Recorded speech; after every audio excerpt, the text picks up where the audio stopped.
ሰላም ጤና ይስጥልኝ እንደምናላችሁ ውድ የቻናሌ ተከታታዮች እግዚአብሔር ይመስገን እኔ ሰላም ነኝ። ዛሬ ደግሞ ጎመን በምስርና በካሮት ጤናማና ቀላል ለየት ያለ አሰራርን ይዤላችሁ ቀርቤያለሁ። እስከ መጨረሻው ከኔ ጋር ሁኑ። ሀሳብ አስተያየት ካላችሁ ኮሜንት ላይ ጻፉልኝ። ሰብስክራይብ ያላደረጋችሁ ሰብስክራይብ በማድረግ ተቀላቀሉኝ። ላይክና ሼር ማድረጋችሁን እንዳትረሱ። ወደ አሰራሩ እንሄዳለን። እንደ ሁልጊዜው የሚያስፈልገኝ ግብአት አዘጋጅቻለሁ። ድፍን ምስር ነው። ምስሩን አፈር ጠጠር እንዳይኖረው ለቅሜ አዘጋጃለሁ። ምስሩን በደንብ አድርገን ለቅመን ካዘጋጀን በኋላ እዚህ ጋር በቀዝቃዛ ውሃ በደንብ አድርገን ከመቀቀላችን በፊት አጥበን እናዘጋጀዋለን። እንደዚህ ውሃውን እየቀያየርን በደንብ አድርጌ አጥቤ ምስሩን አዘጋጀዋለሁ። በጣም ቀላልና ማናችሁም ሰርታችሁ መመገብ የምትችሉት ለልጆቻችሁ የሚሆን ቆንጆ አሰራር ነው። ሞክሩት። ከዛ ለመቀቀያ የሚበቃንን ያህል ውሃ ጨምረን እንጥደውና እንዲበስል እንተወዋለን።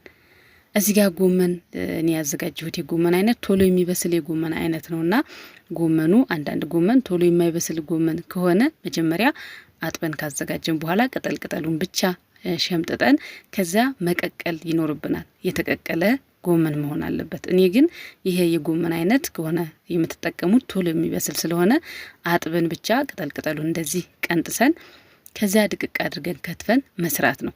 አንዳንድ ጎመን ቶሎ ስለማይበስል በቅድሚያ ምስሩንም ጎመኑንም ቀቅለን ማዘጋጀት ይኖርብናል ማለት ነው። ግልጽ ያደረኩላችሁ ይመስለኛል። ከዛ እንደዚህ ቅጠሉን በደንብ ጎመኑን አጥቤ ካዘጋጀው በኋላ ቅጠሉን ብቻ ድቅቅ አድርጌ ከትፌ አዘጋጀዋለሁ። ሀሳብ አስተያየት ካላችሁ እንደ ሁልጊዜው ኮሜንት ላይ ጻፉልኝ። ምናልባትም እስከዛሬ ሰርታችሁ ሞክራችሁት የምታውቁት አሰራር ሊሆን ይችላል።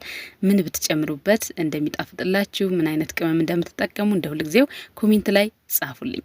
ላይክ አድርጉ። እንደምትመለከቱት እንግዲህ ጎመኑን በደንብ አድርገን የተቀቀለም ከሆነ በደንብ ድቅቅ ብሎ መከተፍ አለበት። እንዳልኳችሁ ጊዜ የሚወስድ የጎመን አይነት ከሆነ ቀቅላችሁ ነው እንደዚህ የምትከትፉት ማለት ነው። ጎመን እንደዚህ ሁሉንም ከትፌ ካዘጋጀሁ በኋላ ሌሎቹንም ግብአቶች አዘጋጅቻለሁ። ቪዲዮ እንዳይረዝም እኔ ቆራርጠዋለሁ። እንደዚህ ድቅቅ አድርጌ ጎመኑን ከትፌ አዘጋጅቻለሁ። ከዚያ ሌሎቹን ግብአቶች ደግሞ ላሳያችሁ። እዚህ ጋር ደቆ የተከተፈ ቀይ ሽንኩርት አለኝ። ያው ቪዲዮ እንዳይረዝም ከታትፌ አዘጋጅቼዋለሁ። ካሮት አለኝ። ካሮቱን መጠቀምም አለመጠቀምም ትችላላችሁ፣ ግን ብትጨምሩበት የበለጠ ጣዕም ይኖረዋል። ቃሪያና ይሄኛው ቅመም ነው፣ እርጥብ ቅመም፣ ነጭ ሽንኩርትና ዝንጅብል አንድ ላይ የተፈጨ። ከዚያ መጥበሻችን እንጥዳለን። ከዛ ቀይ ሽንኩርቱን ጨምረን የራሱን ውሃ መጠጥ እስከሚያደርግ ድረስ ሽንኩርቱን ትንሽ እናቁላለዋለን። ዘይት ከመጨመራችን በፊት ውሃው የራሱ ውሃ መጠጥ ሲል ማለት ነው። ከዚያ ዘይት እንጨምራለን። ዘይት ጨምረን ደግሞ በደንብ አድርገን አቁላልተን ጥብስ እንደሚል አይነት እስከሚሆንልን ድረስ እንደዚህ እንጠብሰዋለን፣ እናቁላለዋለን። ከዛ በመቀጠል ካሮቱን እጨምራለሁ። ካሮቱ ትንሽ ጊዜ ለመብሰል ትንሽ ጊዜ ስለሚወስድ በቅድሚያ ካሮቱን ጨምሬ ትንሽ አቁላላና አበስለዋለሁ። ሙክሩት፣ ትወዱታላችሁ። ለልጆቻችሁ ደግሞ በጣም የሚወዱት አሰራር ነው እያሳየኋችሁ ያለሁት። ቪዲዮ ከሰራሁ ብዙ ጊዜ ስለሆነኝ ቪዲዮ ለሌሎች አይደርስልኝምና ላይክ በማድረግ አግዙኝ። ካሮቱን በደንብ አድርጌ ትንሽ ካበሰልሁት በኋላ እርጥብ ቅመሙን እጨምራለሁ። ሌሎች እንደ አማራጭ መጠቀም የምትችሉት ቅመማ ቅመም ጥቁር ቅመም መጠቀም ትችላላችሁ። ያጣፍጣል። ለጎመን በጣም ነው የሚያጣፍጠው። ጥቁር ቅመም እንግዲህ ሲዘጋጅ ጥቁር አዝሙድ፣ ነጭ ሽንኩርትና ዝንጅብል አንድ ላይ ከሆነ ነው፣ ብቻውን ሳይሆን ከነጭ ሽንኩርትና ከዝንጅብል ጋር የተዘጋጀ ቅመም ካላችሁ መጨመር ትችላላችሁ። በጣም ነው የሚያጣፍጠው ለጎመን። ከዛ እንግዲህ ቅመሙን ጨምሬ ትንሽ ካቁላላሁት በኋላ የከተፍኩትን ከትፌ ያዘጋጀሁትን ጎመን ጨምረዋለሁ።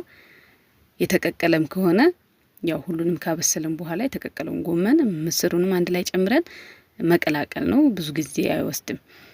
ግን እኔ አሁን ይሄ ጥሬውን ስለሆነ ትንሽ እንደዚህ ከቀላቀልሁት በኋላ ከድኜ እስከሚበስል ድረስ አልፎ አልፎ እያማሰሉ እንዲበስል አድርጋለሁ። ከዚያ በመቀጠል እዚህ ጋር ምስሩ በስሎልኛል። እንደምትመለከቱት በደንብ መብሰል አለበት። ከዚያ በኋላ በሹካ ዳጥ ወይም በብርጭቆ ማድረግ ትችላላችሁ። ትንሽ ዳጥ እናደርገዋለን። እንደዚህ መፍጨት ማለት ነው። ከዚያ ምስሩ እንደዚህ በሹካ ዳጥ ወይም በጠርሙስ አድርጌ ካዘጋጀሁት በኋላ ጎመኑ አልፎ አልፎ እያማሰልን መብሰሉን እናረጋግጣለን። በጣም ቀላል ነው። እንግዲህ እንደምትመለከቱት ነው። የሚያስፈልገን ግብአት ራሱ ቀላል ግብአቶች ናቸው። ነገር ግን ጤናማ ቀላል አሰራርን እያሳየኋችሁ ነው። ሞክሩት፣ ትወዱታላችሁ። እንደምትመለከቱት በደንብ አድርጌ እስከሚበስልልኝ ድረስ እየቀማመስን በደንብ መብሰሉን እንትን ካረጋገጥን በኋላ ነው ምስሩን የምንጨምረው። ከዚህ በፊትም ሰርቼላችኋለሁ። እንግዲህ የተመቻችሁን አሰራር ሞክሩት። እኔ ሁለቱም በጣም ተመችቶኛል። ከዚህ በፊት ቀቅዬ ነው ጎመኑን የሰራሁት። ዛሬ ደግሞ በጥሬው አሳየኋችሁ። እንደምትመለከቱት ምስሩን ጨምሬ አንድ ላይ በደንብ አድርጌ ቀላቅለዋለሁ። እንደዚህ መቀላቀል ነው። ከዚህ በኋላ ጊዜ አይወስድም። ምስሩም ስለበሰለ ጎመናችንም ስለበሰለ መቀላቀልና ጨው፣ ቅመማ ቅመሞቹን ማስተካከል ነው ማለት ነው።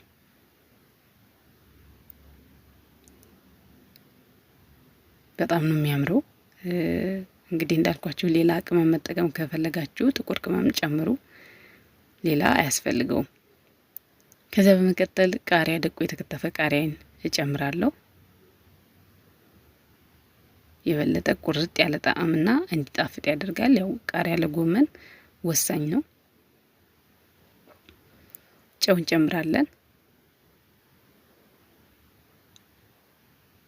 ከዚያ በደንብ አድርገን ማዋሃድ ነው። የጎደለውን ቀማምሰን ማስተካከል ነው። እንደዚህ እንቀላቅለዋለን።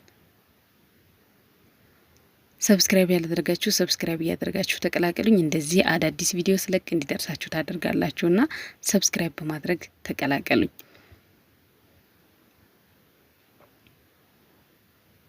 እንደዚህ በደንብ አድርጌ ቀላቀልኩት። በመጨረሻም ይሄን ይመስላል እንደምትመለከቱት ነው። ከዚህ በኋላ መጨልፈን ለገበታ ማቅረብ ነው።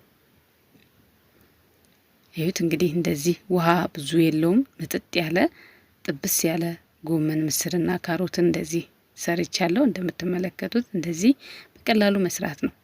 አዲስ ቻናል ለመክፈት አስቤያለሁና እስኪ የምታበረታቱኝ ከሆነ አዲስ ቻናል ከፍቼ የተለየ አዳዲስ ቪዲዮ በዚያ ላይ ለቅላችኋለሁ። ወደፊት እንግዲህ አስተዋውቃችኋለሁ። ሰብስክራይብ ያደረጋችሁ በዚያኛው የምትቀላቀሉኛላችሁ። እንግዲህ እንደምትመለከቱት ቆንጆ አድርጌ ጎመንና ምስርን ካሮትን እንደዚህ ሰርቼ ጨርሻለሁ። ስለተከታተላችሁኝና ስለምሰጡኝ ሀሳብ አስተያየት ሁሉ ከልብ አድርጌ አመሰግናለሁ። መልካም ጊዜ